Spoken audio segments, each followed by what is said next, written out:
तस्यै नमस्तस्यै नमो नमः। या देवी सर्वभूतेषु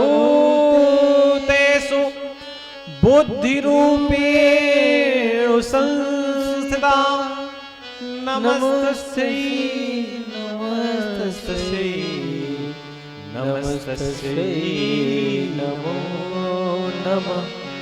अभी दुर्गा के दिन आने वाले हैं। सब लोग सोचेंगे कि पहले हमारे यहाँ लोग भोजन कर लें। हमारे यहाँ भी एक माता जी थी, वो सुबह 4 बजे बुलाती थी कन्याओं को भोजन करने के लिए। अब वो सब जब कन्याएं सुबह 5 बजे पहुंच जाएं अंदर घर के, तो दरवाजा बंद कर लें और उन कन्याओं से कहे, छोटी छोटी बच्चियों से, अभी तुमने भोजन बनाया ही नहीं है, लेकिन अगर आप आ गई हो तो आप पहले भोजन आप हमारे यहाँ ही करिए, आप जाइए नहीं। फिर उनकी हलवा बनता, पूड़ी बनती, तब तक तो उनकी आंतें ऐसे निचुड़ गई होती जैसे कपड़े को निचोड़ा गया हो।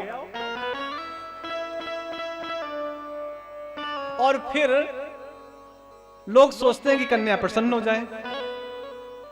अरे पहले भोजन तो बनाओ, पूरा तैयार कर लो, फिर भैया बुलाओ। अब उनके पेट में तो इतनी उछल पुछल चल रही है और आप मस्त हैं कि पहले कोई भोजन न कर ले। अब हम इतने लोग होशियार लोग हैं, दरवाजा बंद किया और अब तो कोई नहीं जाएगा।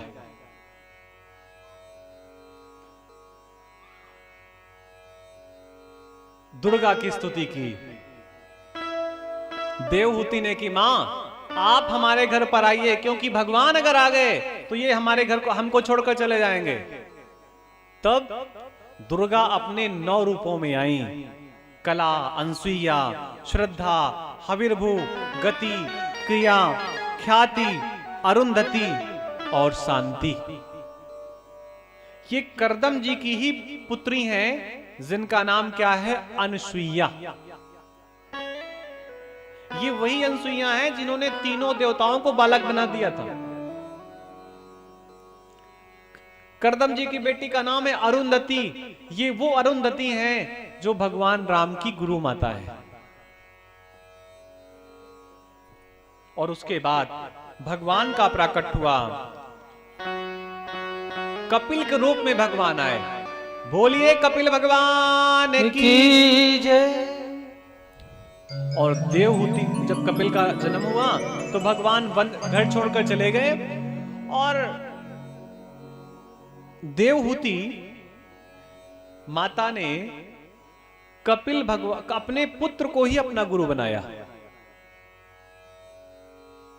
और उनसे भगवत कथा की चर्चा की, श्रवण किया। क्योंकि कपिल मुनि को स्वयं उनके पिता ने प्रणाम किया था, तो देवहूति जानती थी कि मेरा पति कोई साधारण नहीं है, मेरा पति वैसा ही है जैसे ब्रह्मा।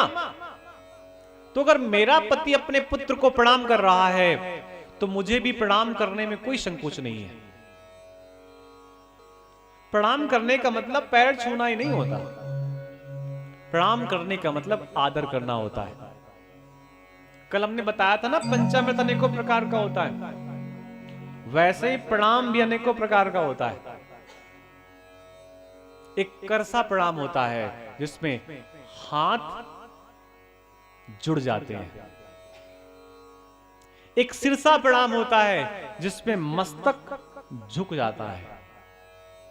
एक आंखों से प्रणाम होता है, गुरु ही प्रणाम मन ही मन कीन्हा। एक मन से भी प्रणाम होता है।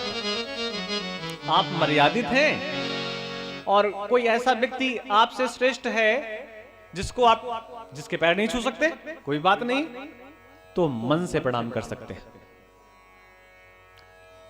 कुछ लोग लेट कर प्रणाम करते हैं, दंडवत। दंडवत का मतलब, दंड कहते हैं डंडे को, और वत का मतलब प्रकार। जो डंडे के जैसे गिर करके प्रणाम करे उसे दंडवत या साष्टांग प्रणाम कहते हैं।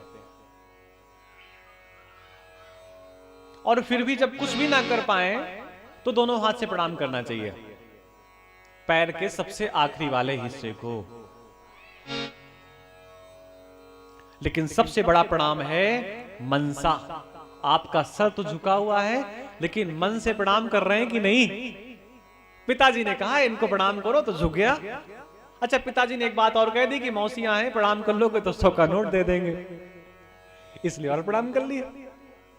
मन से प्रणाम कर रहे हैं कि नहीं? मनसा।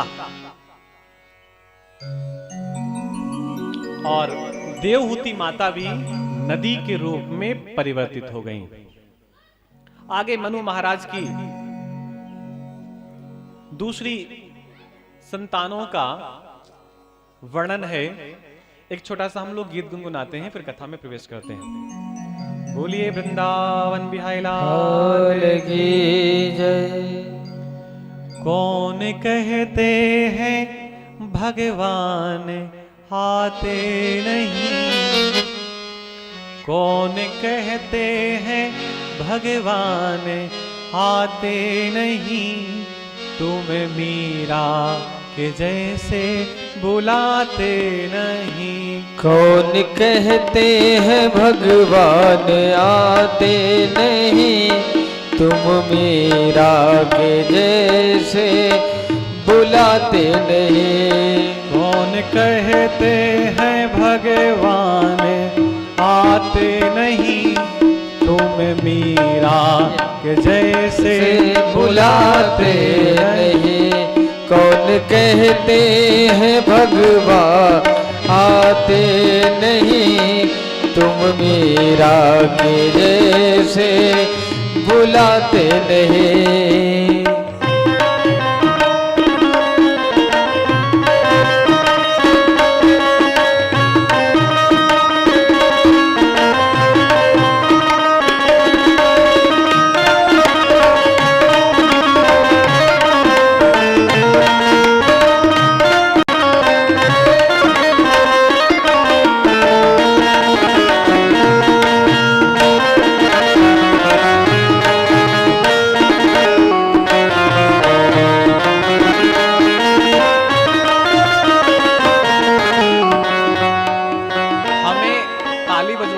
शौक नहीं है, लेकिन डॉक्टर 500 रुपए केवल इस बात के ले लेगा कि जोर से ताली बजाया करो तो सब कुछ ठीक हो जाएगा।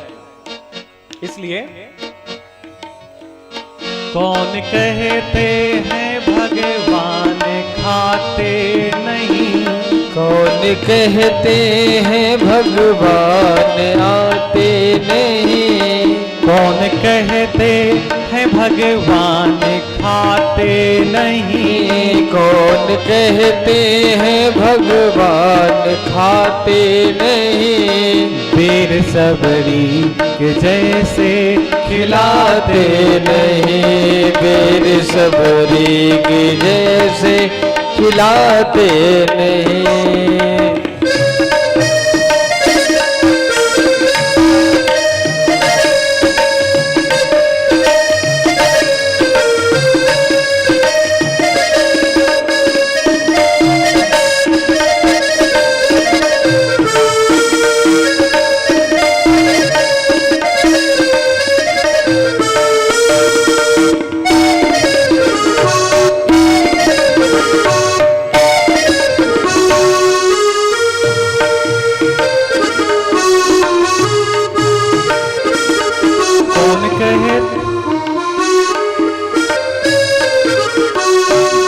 कौन कहते हैं भगवान सोते नहीं, कौन कहते हैं भगवान सोते नहीं। कौन कहते हैं भगवान सोते नहीं। कौन कहते हैं भगवान सोते नहीं। माँ यशोदा के जैसे सुलाते नहीं, माँ यशोदा के जैसे सुलाते नहीं।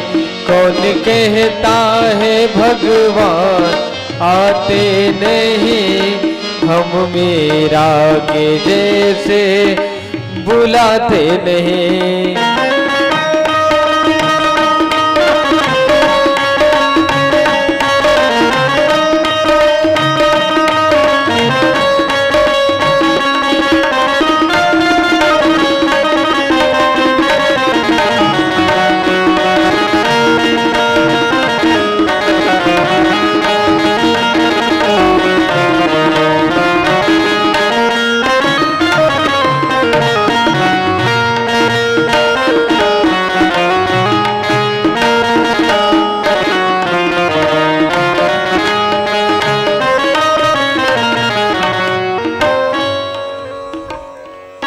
कौन कहते हैं भगवान नाचते नहीं, कौन कहते हैं भगवान नाचते